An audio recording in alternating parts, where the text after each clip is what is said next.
Halo semuanya, kembali lagi di channel Kimipedia. Nah, channel Kimipedia kali ini akan membahas materi tentang stoikiometri. Nah, kita bagi menjadi subbab ya. Hari ini kita bahas yang stoikiometri 1 itu tentang konsep mol. Nah, apa sih stoikiometri itu? Bab stoikiometri ini sebenarnya membahas tentang perhitungan-perhitungan yang ada di kimia ya.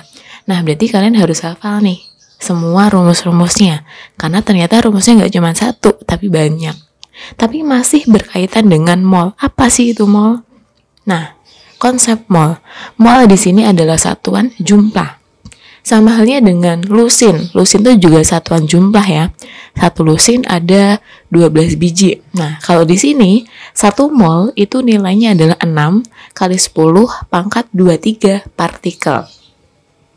Atau 6 kali 10 pangkat 23 ini disebut sebagai bilangan Avogadro.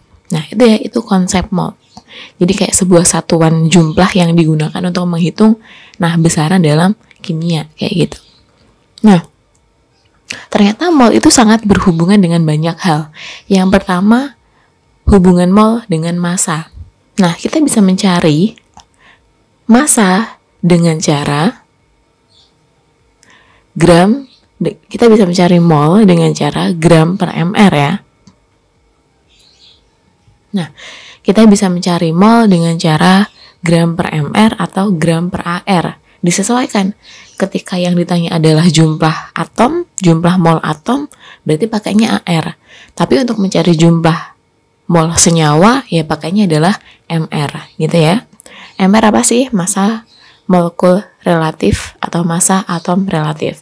Intinya massa pada atom-atom tersebut. Nah, kalau kalian lihat di tabel periodik, itu adalah yang bagian atas ya. Atas itu yang massa, bawah itu yang nomor atom. Nah, ini ya rumusnya N sama dengan N per AR atau N sama dengan M per MR. Nah, itu harusnya N-nya M ya, massa gitu. Massa per AR atau massa per MR. Nah, contoh soalnya, tentukan mol dari 6 gram atom C. Atom C, atom karbon ya, dengan AR-nya adalah 12. Nah, untuk menentukan mol berarti langsung aja pakai rumusnya, yaitu M per AR. Sehingga M-nya masanya adalah 6, dibagi AR-nya adalah 12. Sehingga setengahnya ya, yaitu 0,5 mol. Nah, itu hubungan mol dengan massa. Kemudian, hubungan mol dengan jumlah partikel. Nah, ternyata mol bisa digunakan untuk menghitung jumlah partikel. Tadi ya, 1 mol itu adalah 6 kali 10 pangkat 23. Nah, berarti kalau misalkan mencari mol dari jumlah partikel, rumusnya gimana?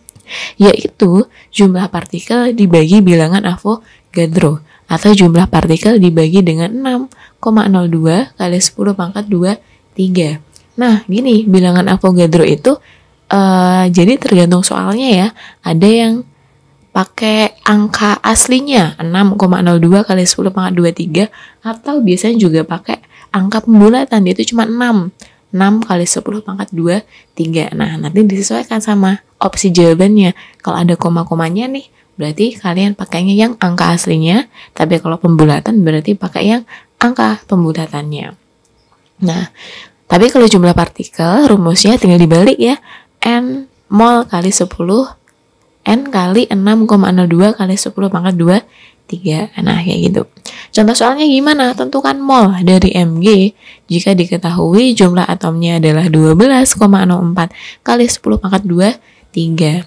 Nah, disuruh menentukan mol dari jumlah atomnya. Berarti pakainya adalah yang rumus itu.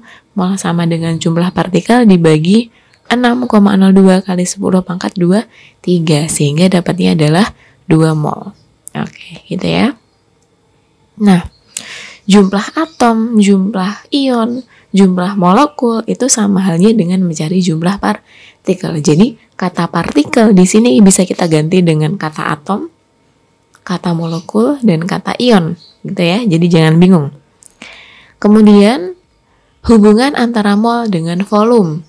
Nah, jika keadaannya adalah standar adalah STP ya, suhunya 0 derajat Celcius dan tekanan 1 atm. Nah, maka untuk mencari molnya kita bisa pakai rumus volume dibagi 22,4 liter. Sedangkan untuk mencari volume, berarti nilainya tinggal dikalikan aja, mol dikali 22,4 liter.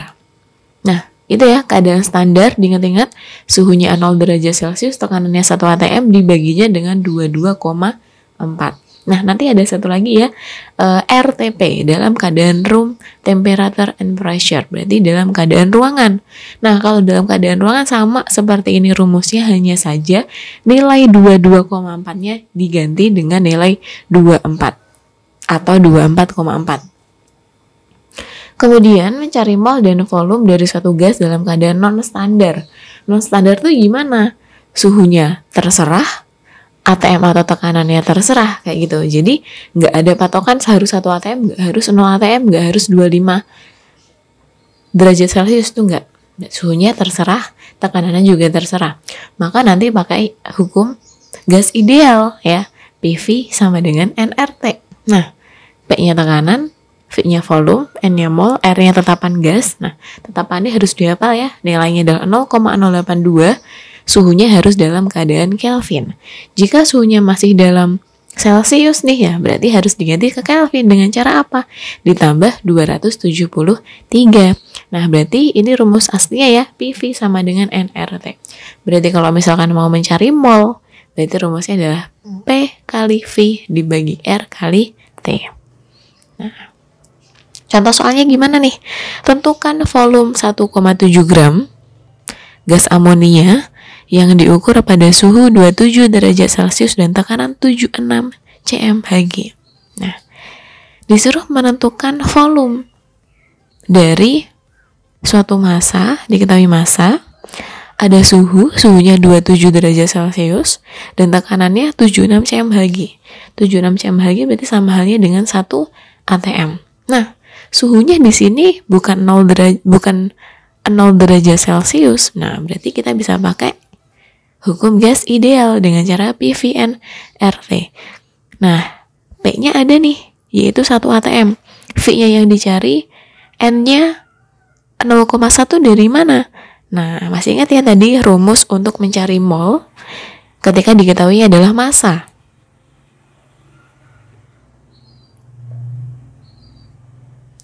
Rumus mencari mol ketika diketahuinya massa adalah massa per mr. Massanya berapa? 1,7 gram. Senyawa mr senyawanya berapa? Karena senyawanya adalah NH3.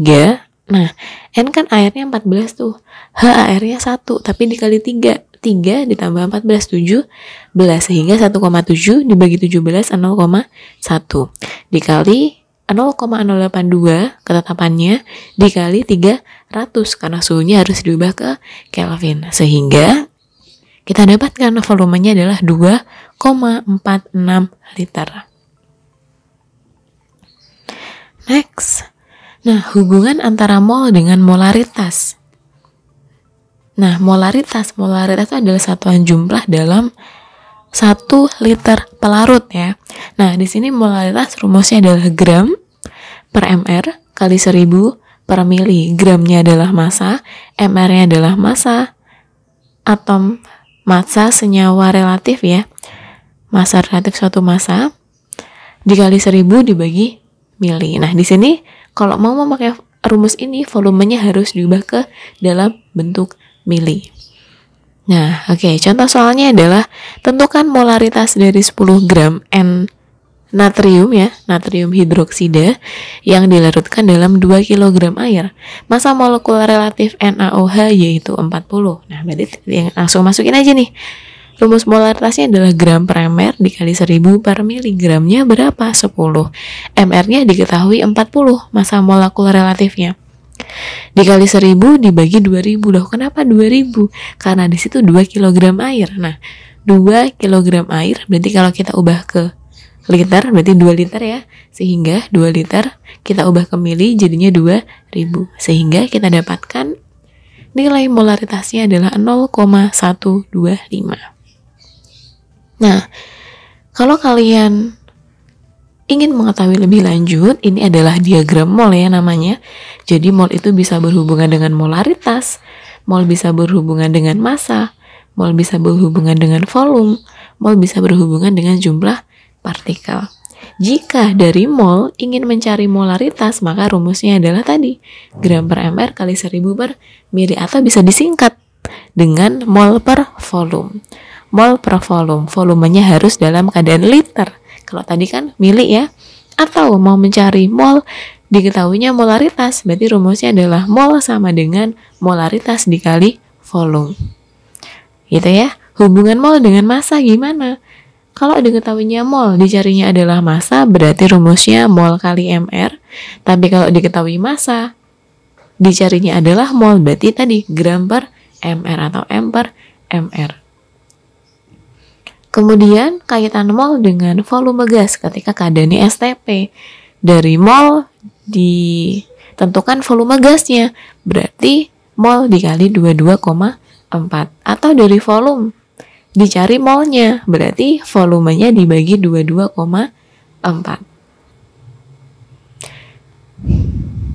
Gimana kaitannya mol dengan jumlah partikel? Jika mencari jumlah partikel diketahuinya mol, berarti molnya tinggal dikali dengan bilangan Avogadro. Tapi kalau misalkan diketahui jumlah partikel dicari molnya, berarti jumlah partikelnya kita bagi dengan bilangan Avogadro. Nah ini ya diagram mol, boleh dicatat, boleh ditulis, boleh digambar, ditempel di kamar biar bisa dihafalkan ya. Oke, terima kasih telah menonton video ini. Jangan lupa like, comment, dan subscribe. Jangan lupa untuk mendukung terus channel Kimepedia untuk terus berkembang dengan cara follow akun-akun sosmednya. Ada Instagram, Twitter, dan YouTube. Terima kasih semuanya.